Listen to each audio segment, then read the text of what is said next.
Day 26, Stickability, Perseverance, and Changes in Routine. I don't know if stickability is really a word, but I'm going to use it. Perseverance sounds too grueling and no fun, but stickability, I like that. It's got a fun ring to it, so let's go with it. So one of the reasons why people often fail is specifically because they don't stick to something long enough to see it come to fruition.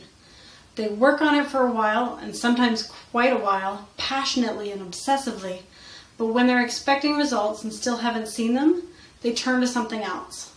I've been guilty of this myself. For me, I would begin to lose the love that I had for what I was doing, and I would give in to the fearful thoughts and opinions of others. Like, this will never work, or you're wasting your time. What are you doing anyways? Some of these opinions played into my self-defeating stories that I carried around with me and ended up becoming my reason for giving up on myself. Have you ever had an experience like that? You may have changed direction for some reason in your life.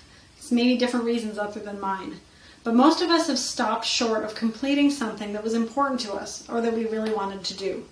Granted, there are times when it's a good idea to stop and come up with a new plan because they really aren't working.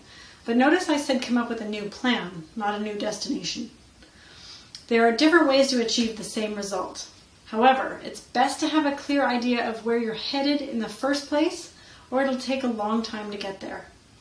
Have you ever heard the expression begin with the end in mind? It's a good one, and it's an important component to stickability. When you know where you're going and you're determined to get there, you will find a way. Even if obstacles get in your way and life throws you a curveball or a few of them, or you've got changes in routine. You just need a solid enough vision that ignites your fire within, so you can be your own light when things get dark, and so you can see well enough to travel the roads ahead. If you come up on construction, heavy traffic, or accidents, metaphorically speaking, you'll be able to take alternate routes and still make it safely to your destination. Often when people stop doing something they love or they've been working on, it's usually because they've had a change in routine or their life changed in some way. Life happens to all of us, and we have to accommodate. That being said, there's a way you can stick with things regardless of changing and what's going on in your life. Like, say you have a sudden death or an illness in your family, or a divorce, or you have to move for some reason, or you've taken on way too many things, or your health is suffering, or things are just collapsing around you. Whatever the reason is. You might have run out of resources or time to complete something. Your family may need your assistance and support, or you may have kids with disabilities. There are a myriad of situations that can happen in life, but that doesn't have to change what you want. So today we're going to be looking at changes in routine, shifts in and around your environment, and how they impact you.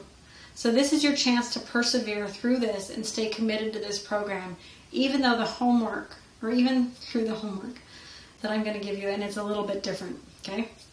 As we talked about before, everything in your life is energy. Anything that changes or shifts your awareness is also energy, and you have so many energy shifts in a day. Every time someone walks into a room, the song on the radio changes, or a car drives by. There's a shift in your energy and your way of being. Energy can also shift from one person to another. Have you ever had the experience of feeling really good until someone who's in a bad mood enters the room and suddenly your energy feels kind of like... Or someone is in such a good mood that they can't help but make you smile? Energy flows and energy transfers. And this is something you can learn to use to your advantage for your happiness. So today, your homework is to take a day off. Go do something fun that you want to do, something you enjoy, and write it in your happiness notebook. I don't mean you're just going to take off a day and do nothing. You're actually going to explore things that make you feel good. Things for your mind and your body and your soul. Obviously, make healthy choices and have a great time, and come back to tomorrow's video for next lesson. If you show up tomorrow, then congratulations, you have a high level of stickability. So I'd like to congratulate you in advance. I expect that you're going to make it back here tomorrow after taking a day off, and I will see you then. Take care.